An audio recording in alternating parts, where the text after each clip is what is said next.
name is Diogo Monica. I am the co-founder and president of Anchorage Digital. I am currently a board member and I've been a longtime advisor in Sealance. I've known the team for many, many years. Sealance is compliance backed by cryptography, the same way that Bitcoin is money backed by cryptography. It allows you to add information onto a blockchain in a way that is private for the world, but transparent for regulators.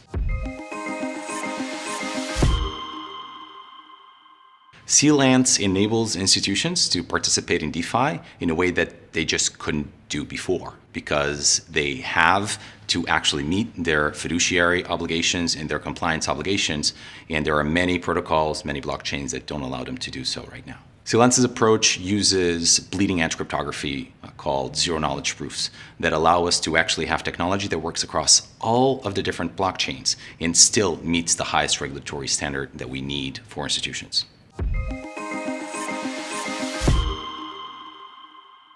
Sealance is coming to market at a perfect time.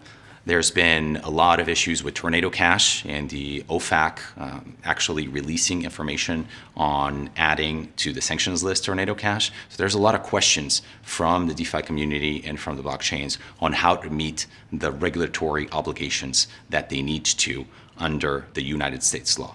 And so Sealance allows institutions to have clarity on how to both have privacy of on-chain operations and a clarity on how to meet their fiduciary obligations and their obligations with the law. In a world where Sealance does not exist, every blockchain has to solve the problem in an individual manner. Sealance really comes and solves the problem for all of these DeFi projects and for all of these different blockchains, allowing us to have a unified solution for the compliance in crypto. Decentralized protocols can benefit from Sealance because it will increase the pool of institutions that can participate in the protocols, because it now meets the regulatory necessity of how to actually these companies do compliance.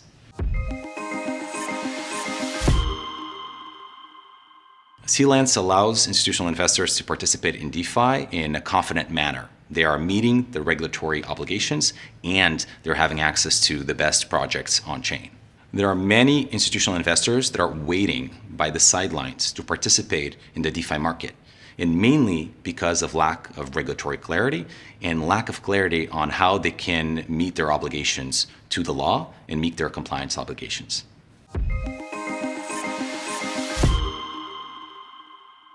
Sealance's solution brings trust to the ecosystem. It is now easy for an institution to know they're meeting their obligations to compliance and participate in different pools, nascent projects across all of these different blockchains. The Federation of Sealance allows a really unique approach to compliance where every single participant meets their own bar for what compliance should be, and in a way that is private to everybody in the world but transparent to the regulators. It allows us institutions to participate in this protocol with confidence.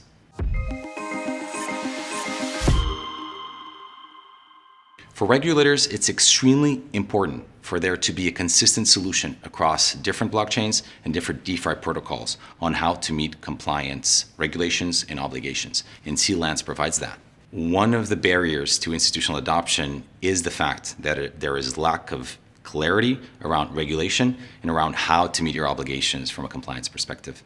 One of the places where Sealance shines is the fact that it allows these institutions to have clarity and participate in these protocols, understanding that they can meet their fiduciary obligations and their compliance obligations. Sealance can bring confidence to institutions because it allows institutions to come into the space understanding that they can both meet their obligations to the law and participate in DeFi protocols that are on the bleeding edge. If I'm looking at the macro environment of crypto, it was not really until 2017 that institutions really started participating in the space. This is a unique space in the sense that it was retail-led and started with retail first. So a lot of the things that institutions need and that other markets have from day one, crypto simply didn't have to develop.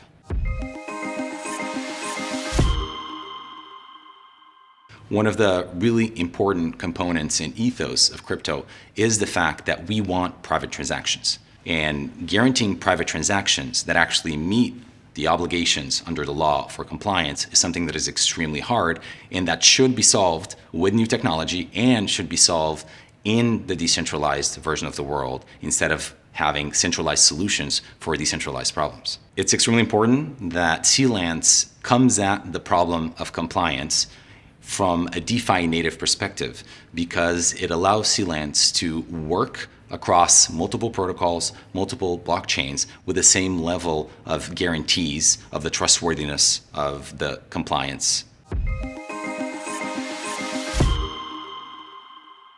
One of the interesting points about decentralized protocols is that they're actually not trustless. At the end of the day, there is trust that is necessary. And at the end of the day, a protocol that operates within a geopolitical region, say the United States, needs to meet the obligations of the particular country that they're operating in.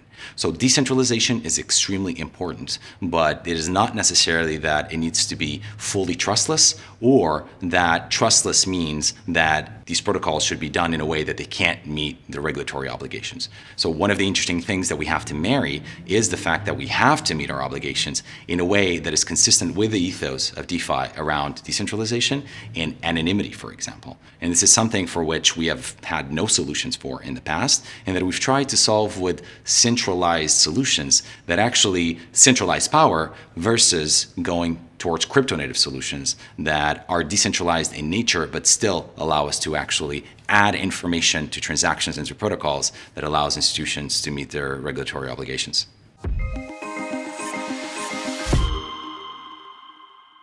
Right now, in the United States, we are in a very different place than we were in 2017 from both the perspective of institutional participation, but also from regulatory clarity.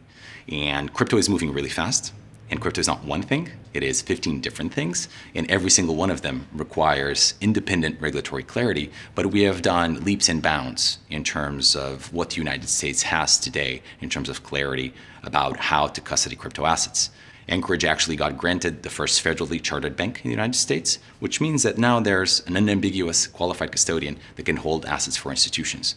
And it is in our institutions like Anchorage that have very high regulatory scrutiny that require solutions for compliance that are not against the ethos and that further centralize the decentralized ecosystem. So Anchorage wants solutions that are DeFi native and that are crypto native.